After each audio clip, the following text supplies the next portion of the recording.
નમસ્કાર મિત્રો, ફરી એકવાર તમારું સ્વાગત છે અમારી આ યુટ્યુબ ચેનલમાં. તો મિત્રો, આજે આપણે આ વિડીયોમાં કંડક્ટર ભરતી 2024 માટે ગુજરાતનું સામાન્ય જ્ઞાન ફટાફટ રિવિઝન, એટલે કે આપણે હવે થોડોક જ સમય રહ્યો છે પરીક્ષામાં, તો એના માટે આપણે ફટાફટ રિવિઝનની સિરીઝ સ્ટાર્ટ કરેલી છે. તેમાં આજે આપણે 99 અગત્યના પ્રશ્નો જોવાના છે. ગુજરાત સામાન્ય જ્ઞાન રિલેટેડ અગત્યના પ્રશ્નો છે. તો સાહેબ તમે પૂરેપૂરો વિડીયો જોજો. બાકીના પહેલાંના વિડીયો જોવાના બાકી હોય તો ચેનલ પર અપલોડ છે, એ પણ જોઈ લેજો. તો આપણે હવે 99 ક્વેશ્ચન છે એનું સોલ્યુશન સ્ટાર્ટ કરી દઈએ. તો પહેલો ક્વેશ્ચન છે, અને ચેનલમાં નવા હો તો ચેનલને સબસ્ક્રાઈબ કરવાનું ભૂલતા નહીં. તો પહેલો ક્વેશ્ચન, ભારતના પ્રથમ નાયબ વડાપ્રધાન કોણ હતા? તો ભારતના પ્રથમ નાયબ વડાપ્રધાન કોણ હતા? તેમાં આપણો જવાબ રહેશે સરદાર વલ્લભભાઈ પટેલ હતા. કોણ હતું? સરદાર વલ્લભભાઈ પટેલ હતા. અને એનો જન્મ ક્યાં થયો હતો? નડિયાદમાં એનો જન્મ થયો હતો. અને મૂળ વતન કયું હતું? કરમસદ છે એનું મૂળ વતન હતું. હમણાં પૂછાઈ ગયેલો છે STIની પરીક્ષામાં, તો યાદ રાખજો. બાપા સીતારામ આશ્રમ ક્યાં આવેલો છે? તો ક્યાં આવેલો છે? બગદાણા ખાતે આવેલો છે. ભાવનગરના મહુવા તાલુકાના બગદાણા ખાતે આવેલો છે. એ પણ તમારે યાદ રાખવાનું રહેશે. ત્રીજા નંબરનો ક્વેશ્ચન છે, ભાવનગરની સ્થાપના કોણે કરી હતી? ભાવનગરની સ્થાપના મહારાજા ભાવસિંહજી ગોહિલ દ્વારા કરવામાં આવી હતી. ભાવનગરમાં મહુવા છે અને સૌરાષ્ટ્રનું કાશ્મીર તરીકે ઓળખવામાં આવે છે. ભાવનગરમાં આપણે જોઈએ તો ભાવનગર કઈ નદીના કિનારે? કાળુભાર નદીના કિનારે આવેલું છે. ચોથા નંબરનો ક્વેશ્ચન છે, તાના અને રીરી કયા ભક્ત કવિની સાથે લોહીનો સંબંધ ધરાવે છે? નરસિંહ મહેતા સાથે. નરસિંહ મહેતાની પુત્રી કુંવરબાઈ, કુંવરબાઈની પુત્રી શર્મિષ્ઠા, અને શર્મિષ્ઠાની બે પુત્રીઓ તાના અને રીરી. પછી છે પાંચમા નંબરનો ક્વેશ્ચન, ગુજરાતમાં પંચાયતી રાજના પ્રણેતા કોણ હતા? તો ગુજરાતમાં પંચાયતી રાજના પ્રણેતા હતા બળવંતરાય મહેતા. કોણ હતું? બળવંતરાય મહેતા છે ગુજરાતમાં પંચાયતી રાજના પ્રણેતા હતા. સ્વતંત્ર ભારતના પ્રથમ લશ્કરી વડા કયા ગુજરાતી હતા? તો સ્વતંત્ર ભારતના પ્રથમ લશ્કરી વડા કયા ગુજરાતી હતા? જનરલ રાજેન્દ્ર સિંહજી હતા. કોણ હતા? જનરલ રાજેન્દ્ર સિંહજી છે ગુજરાતના પ્રથમ સ્વતંત્ર ભારતના પ્રથમ લશ્કરી વડા હતા. ગુજરાતી ભાષાનું વ્યાકરણ રચવાનો યશ કોના ફાળે જાય છે? તેમાં આપણો જવાબ રહેશે હેમચંદ્રાચાર્ય. કોણ છે? હેમચંદ્રાચાર્ય સિદ્ધ હેમ શબ્દાનુશાસનનો ગ્રંથ લખ્યો હતો. કોના દરબારમાં હતા? સિદ્ધરાજ જયસિંહના દરબારમાં અને કુમારપાળના દરબારમાં હતા. ગુજરાતમાં સૌથી વધુ નદીઓ કયા જિલ્લામાં આવેલી છે? તો કચ્છ જિલ્લામાં આવેલી છે. કેટલી? 97 જેટલી નદીઓ. આખા ભારતમાં કેટલી આવેલી છે? કુલ 185. તેમાંથી 71, 97 અને બાકી વધી એ 17 જેટલી નદીઓ છે. ક્યાં આવેલી છે? એ આવેલી છે મિત્રો આપણે જતાળ ગુજરાતમાં આવેલી છે. ગુજરાત ટુરિઝમ ડિપાર્ટમેન્ટ દર વર્ષે સમર ફેસ્ટિવલ ક્યાં યોજે છે? તો સાપુતારા ખાતે યોજે. સાપુતારાનું નામ સાપોનો નિવાસ, એનો અર્થ થાય છે સાપોનો નિવાસ. પછી છે 10મા નંબરનો ક્વેશ્ચન, સૌરાષ્ટ્રમાં સૌથી લાંબો દરિયા કિનારો ધરાવતો જિલ્લો કયો છે? દેવભૂમિ દ્વારકા છે. ગુજરાતમાં સૌથી ઓછો દરિયા કિનારો ધરાવતો જિલ્લો કયો છે? તો મોરબી. ગુજરાતમાં સૌથી ઓછો દરિયા કિનારો ધરાવતો જિલ્લો કયો છે? તો મોરબી. પછી છે ભારતના દરિયા કિનારાનો કેટલા ટકા ભાગ ગુજરાતના દરિયા કિનારો ધરાવે છે? તો 28% ભાગ ધરાવે છે. કેટલો? 28% ભાગ છે એ ધરાવે છે. કેટલો? 1600 કિલોમીટર છે. કેટલામાંથી? 75-70માંથી છે. એ પણ તમારે યાદ રાખવાનું રહેશે. સૌથી લાંબો દરિયા કિનારો ધરાવે છે. 13મા નંબરનો ક્વેશ્ચન છે, તળ ગુજરાતનો સૌથી લાંબો દરિયા કિનારો ધરાવતો જિલ્લો? તો ભરૂચ. તળ ગુજરાતનો સૌથી ઊંચો દરિયા કિનારો ધરાવતો જિલ્લો? તો નવસારી. વિશ્વની સૌથી જૂની પર્વતમાળા કઈ છે? તો એ કઈ છે? અરવલ્લી પર્વતમાળા છે. કઈ છે? અરવલ્લી. જૂનો ગેડ પર્વત છે. અરવલ્લીની પર્વતમાળા અમદાવાદથી કયા સ્થળ સુધી ફેલાયેલી છે? તો દિલ્હી રાષ્ટ્રપતિ ભવન સુધી. ગુજરાતની ઉત્તરે કઈ પર્વતશ્રેણી આવેલી છે? તો અરવલ્લી પર્વતશ્રેણી આવેલી છે. બૌદ્ધદેવી તારાનું મંદિર કયા ડુંગર પર આવેલું છે? તો તારંગા ડુંગર પર આવેલું છે. ક્યાં? તારંગા ડુંગર પર આવેલું છે. જોગીડાની ગુફા કયા ડુંગર પર આવેલી છે? તો તારંગા ડુંગર પર આવેલ છે. હિમાલય કયા પ્રકારના પર્વતનું ઉદાહરણ છે? તો હિમાલય છે ગેડ પર્વતનું ઉદાહરણ છે. પાવાગઢ એ કયા પર્વતનું ઉદાહરણ છે? તો જ્વાળામુખી પર્વતનું ઉદાહરણ છે. વિંધ્યાચલ પર્વત શ્રેણીમાં આવેલ છે. 22મા નંબરનો ક્વેશ્ચન છે, ગુજરાતી સાહિત્ય પરિષદના સ્થાપક કોણ હતા? તો રણજીતભાઈ બાવાભાઈ હતા. રણજીત બાવાભાઈ મહેતા. ભારતમાં ડોલોમાઇટ ઉત્પાદન ગુજરાતનો ક્રમ કેટલામો છે? તો 3જા નંબરે છે. પછી છે ગીરા ધોધ કયા જિલ્લામાં આવેલો છે? તો ગીરા ધોધ છે ડાંગ જિલ્લામાં આવેલો છે. બરડા ધોધ છે એ કયા જિલ્લામાં આવેલો છે? તો એ પણ ડાંગ જિલ્લામાં આવેલો છે. ગુજરાતમાં સૌથી વધુ વસ્તી ધરાવતી આદિવાસી કોમ કઈ છે? તો ભીલ કોમ છે. ગુજરાતમાં સૌથી વધુ અનુસૂચિત જનજાતિ વસ્તી કઈ છે? કયા જિલ્લામાં વસે છે? તો ડાંગ જિલ્લામાં. ડાંગ જિલ્લામાં કયું ત્રિફળા વન આવેલું છે. પંપા સરોવર આવેલું છે. પછી શાળો નૃત્ય અહીંયા કરવામાં આવશે. પછી સુબીર તાલુકો છે આહવા એનું મુખ્ય મથક છે. પછી વઘઈ ખાતે બોટનિકલ ગાર્ડન આવેલું છે. હિંમતનગર કઈ નદીના કિનારે આવેલું છે? તો હાથમતી નદીના કિનારે આવેલું છે. ક્યાં? હાથમતી નદીના કિનારે. સાબર ડેરીની સ્થાપના કોણે કરી હતી? તો ભોળાભાઈ ખોડીદાસ પટેલ દ્વારા સાબર ડેરીની સ્થાપના કરવામાં આવી હતી. ગુજરાતના કયા જિલ્લામાં સૌથી વધુ ચેકડેમ આવેલા છે? તો રાજકોટ જિલ્લામાં. ગુજરાતમાં સૌથી વધુ ધર્મ પાળતા લોકો કયા છે? તો હિન્દુ 89.09% જેટલા હિન્દુઓ વસે છે. ચિનાઈ માટીના ઉત્પાદનમાં ગુજરાતનો ક્રમ કયો છે? તો પ્રથમ ક્રમ છે. ફાયર ક્લે ઉત્પાદનમાં ગુજરાતનો ક્રમ કેટલામો છે? તો ફાયર ક્લેના ઉત્પાદનમાં પણ પ્રથમ ક્રમે છે. ગુજરાતમાં સૌપ્રથમ ખનિજ તેલનો કૂવો ક્યાંથી મળી આવ્યો હતો? તો લુણેજ ખાતે 1958માં. ગુજરાતમાં જંગલોનું પ્રમાણ કેટલા ટકા છે? તો 9.89%. ગુજરાતમાં સૌથી વધુ ગરમી કયા મહિનામાં પડે છે? તો મે મહિનામાં. ગોધરા છે કઈ નદીના કિનારે આવેલું છે? તો ગોધરા પંચમહાલનું મુખ્ય મથક છે મેશ્રી નદીના કિનારે આવેલું છે.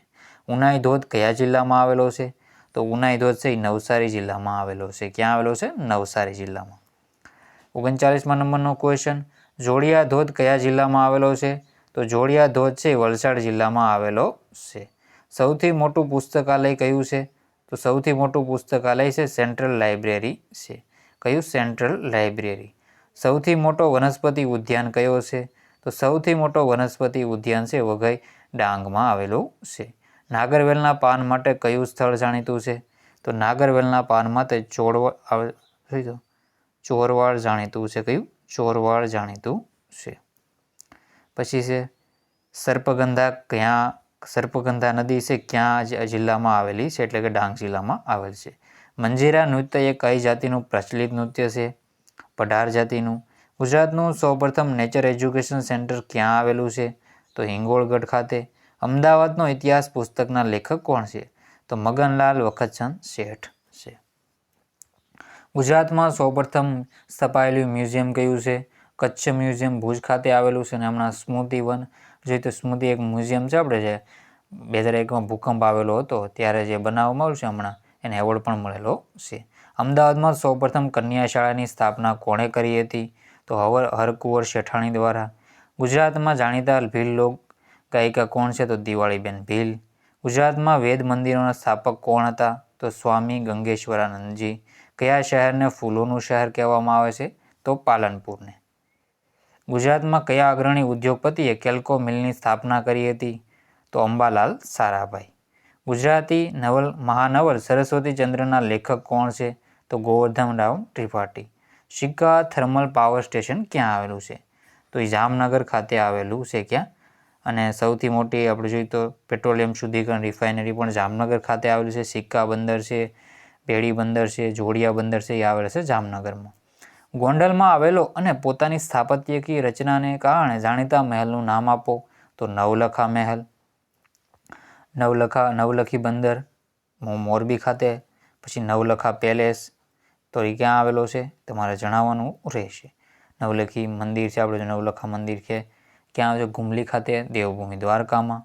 ગુજરાતમાં શિવરાત્રિ નિમિત્તે ભવનાથ મેળો ક્યાં ભરાય છે?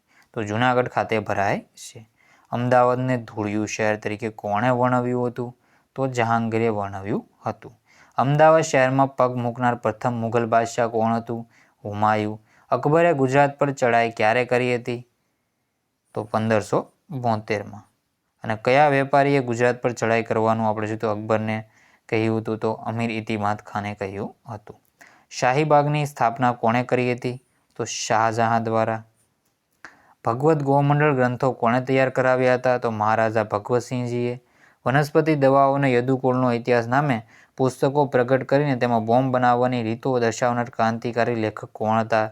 નરસિંહભાઈ ઈશ્વરભાઈ પટેલ હતા. કોણ હતા? નરસિંહભાઈ ઈશ્વરભાઈ પટેલ. ગાંધીજી દક્ષિણ આફ્રિકાથી ક્યારે પરત આવ્યા હતા? તો 9 જાન્યુઆરી ઈસવીસન 1915માં. ગુજરાતના કયા નેતાને ડુંગળી ચોર તરીકે ઓળખવામાં આવે છે? તો મોહનલાલ પંડ્યાને ડુંગળી ચોર તરીકે ઓળખવામાં આવે છે. ખેડા સત્યાગ્રહ દરમિયાન ગાંધીજી તેને ડુંગળીનો પાક ચોરી કરવાનો કહ્યો હતો. પછી એનું નામ આપવામાં આવ્યું ડુંગળી ચોર. બોરસદ સત્યાગ્રહની આગેવાની દરબાર ગોપાળદાસ દ્વારા. નગીના વાડી કોણે બંધાવી હતી? તો કુતુબુદ્દીન શાહ દ્વારા કાંકરિયા તળાવમાં બંધાવવામાં આવી હતી. ગુજરાતનો છેલ્લો રાજપૂત રાજા કોણ હતો? તો કર્ણદેવ વાઘેલા. ગાંધીજીના આધ્યાત્મિક ગુરુ કોણ હતા? તો શ્રીમદ રાજચંદ્ર. ગુજરાતમાં ડાયનોસરના ઈંડા ક્યાંથી મળી આવ્યા છે? તો રૈયાલી ખાતે. વડોદરા કઈ સાલમાં ગાયકવાડની રાજધાની બન્યું હતું? તો ઈસવીસન 1734માં. સત્યાગ્રહ આશ્રમનું બીજું નામ જણાવો. તો કોચરબ આશ્રમ. સાબરમતી આશ્રમથી શરૂ કરીને દાંડી સુધીની ગાંધીજીની યાત્રા એટલે દાંડીકૂચ દાંડી યાત્રા. દાંડી યાત્રા કઈ તારીખે દાંડી પહોંચી હતી? તો 5 એપ્રિલ 1930ના રોજ. આત્માનંદ ફાર્મસી ક્યાં આવેલી છે? તો સુરત ખાતે આવેલી છે. ક્યાં આવેલી છે? આત્માનંદ ફાર્મસી છે સુરત ખાતે આવેલી છે ને. દાંડી યાત્રા કઈ તારીખે દાંડી પહોંચી હતી? 5 એપ્રિલ 1930ના રોજ. સરદાર સહકારી મંડળી માટે કયું સ્થળ જાણીતું છે? વાલોડ. અડાલજની વાવની લંબાઈ તો 84 મીટર અને અડાલજની વાવ ક્યાં? ગાંધીનગરમાં આવેલી છે. રૂડાબાઈ દ્વારા તેને બંધાવવામાં આવી હતી. પછી છે ગુજરાત રાજ્યના પ્રથમ આદિવાસી મુખ્યમંત્રી કોણ હતા? તો અમરસિંહ ચૌધરી. ગુજરાતમાં પ્રથમ બિન કોંગ્રેસી મુખ્યમંત્રી કોણ હતા? તો ગુજરાતમાં પ્રથમ બિન કોંગ્રેસી મુખ્યમંત્રી હતા બાબુભાઈ જસુભાઈ પટેલ. સિંધુ સંસ્કૃતિના લોકો કઈ ધાતુનો સૌથી વધારે ઉપયોગ કરતા હતા? તો કાંસુનો. ગુજરાતમાં સિંધુ ખીણના આપીએ તો કયા કયા? એક તો લોથલ છે. લોથલમાં પ્રાચીન ડોકયાર્ડ મળી આવેલું છે. ધોળાવીરા કચ્છમાં આવેલું છે. ખદીર બેટમાં 40મી વર્લ્ડ હેરિટેજ સાઇટ છે. 10 અક્ષરનું સાઇનબોર્ડ મળી આવેલું છે. રેન હાર્વેસ્ટિંગ સિસ્ટમ જોવા મળે છે. ઓપન થિયેટર અને સ્ટેડિયમ મળી આવેલું છે. પછી છે રંગપુર આપણું ગુજરાતનું પ્રથમ સ્થળ છે.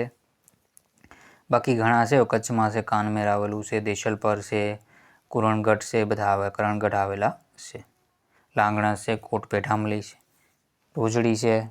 અમદાવાદમાં પ્રથમ મેયર બનનારા વ્યક્તિ કોણ હતા? ચીનુભાઈ બેરોનેટ. સ્વરાજની લડત માટે રવિશંકર મહારાજે કયું પુસ્તક ઘેરે ઘેરે પહોંચતું કર્યું? હિન્દ સ્વરાજ. ગુજરાત ઇન્ફોર્મેશન ટેકનોલોજીની નીતિ કોણે જાહેર કરી હતી? કેશુભાઈ પટેલ. સિદ્ધપુરનો રુદ્ર મહાલય કોણે બંધાવ્યો હતો? મૂળરાજ સોલંકી, સિદ્ધરાજ જયસિંહે બંધાવ્યો હતો. શરૂઆત આ કરાવ્યું હતું અને કામ પૂરું સિદ્ધરાજ જયસિંહે કરાવ્યું હતું. ગુરુ નાનક કચ્છમાં ક્યાં રહ્યા હતા? તો લખપત ખાતે રહ્યા હતા. કચ્છમાં આવેલું કયું સ્થળ મોઢેશ્વરી અને આશાપુરા માતાના મંદિરો માટે જાણીતું છે? તેમાં આપણો જવાબ રહેશે શું રહેશે?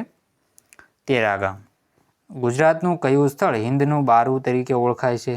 તો ખંભાતને આપણે જોઈએ તો સ્તંભ તીર તરીકે પણ ઓળખવામાં આવે છે. હમણાં પ્રશ્ન પૂછાઈ ગયો. ગુજરાતનું સ્થળને હિન્દનું બારુ તરીકે પણ ઓળખવામાં આવે છે. 88મા નંબરનો ક્વેશ્ચન. ગુજરાતમાં સૌથી વધુ ટેક્સટાઇલ ઉદ્યોગો ક્યાં આવેલા છે? તો એ સુરત ખાતે આવેલા છે. પાવાગઢ પર્વત પર આવેલું કયું તળાવ લાવારસ ફાટવાના કારણે રચાયું હતું? તો દૂધિયું તળાવ અને બીજું છે તેલિયું તળાવ પણ આવેલું છે. આવી રીતે જો કંઈક પહાડ હોય એની પર આવી રીતે અહીંયા રહી ગયું આમાં પછી પાણી ભરાઈ રહેતું હોય છે. એના પછી સરોવર બની જતું હોય છે. મોટો પહાડ આવી રીતે હોય તો આવી રીતે પહાડ ઉપર આવી રીતે બની જતું હોય બધું પાણી ભરાઈ જાય. પછી છે કાગવાણીના રચયિતા કોણ હતા? દુલાભાઈ કાગ. ગુજરાતમાં કલા સંઘના સ્થાપક કોણ છે? રવિશંકર રાવળ. કોણ છે? રવિશંકર રાવળ ચિત્રકાર છે. એના દ્વારા કલા સંઘની સ્થાપના કરવામાં આવી હતી. નવા સૌરાષ્ટ્ર રાજ્યનું ઉદ્ઘાટન રવિશંકર રાવળ દ્વારા કરવામાં આવ્યું હતું. ગાંધીજીને પ્રિય એવું કાચબા કાચબીનું પદ કોણે રચ્યું હતું? તો કવિ ભોજા ભગતે. આઝાદી પહેલાં કચ્છ રાજ્યના ચલણી સિક્કા કયા નામને પ્રચલિત હતા? તો કોરી નામથી પ્રચલિત હતા. કયા? કોરી નામથી પ્રચલિત હતા. યાદ રાખજો. પછી તે થોડા આંસુ થોડા ફૂલ કોણ નામે આત્મકથા કોણે લખી હતી? તો જયશંકર સુંદરીએ લખેલી છે. પછી છે કવિ ભટ્ટીએ કયા મહાકાવ્યની રચના કરી હતી? તો રાવણ વધ. આ મૈત્રક વંશના ધરસેન ચોથાના સમયમાં થઈ ગયા. ઇતિહાસનો પ્રશ્ન ગણી શકાય. ઉનાથી ચોરવાડ વચ્ચેનો વિસ્તાર કયા નામે? તો લીલી નાઘેર તરીકે ઓળખાય છે. ચંદ્રગુપ્ત મૌર્ય જૂનાગઢમાં કયું જળાશય બંધાવ્યું હતું? તો સુદર્શન તળાવ બંધાવ્યું હતું. કયું? સુદર્શન તળાવ. જૂનાગઢમાં આવેલા ઐતિહાસિક કિલ્લાનું નામ શું હતું? તો ઉપરકોટનો કિલ્લો હતો. ગુજરાતમાં બોક્સાઇટ કયા જિલ્લામાંથી મળી આવે છે? તો જામનગર જિલ્લામાંથી મળી આવે છે. બોક્સાઇટ છે એલ્યુમિનિયમની કાચી ધાતુ છે. તેની એલ્યુમિનિયમની કાચી ધાતુ છે. તો સાહેબ આપણે અહીંયા 99 ક્વેશ્ચન પૂરા કરીએ છીએ. ચેનલમાં નવા હો તો ચેનલને સબસ્ક્રાઈબ કરવાનું ભૂલતા નહીં. વિડીયો બધા પૂરેપૂરા જોઈ લેજો. ઘણું ખરું તમારું રિવિઝન થઈ જશે. તો મિત્રો વિડીયોને એન્ડ કરીએ છીએ. જય હિન્દ, જય ભારત.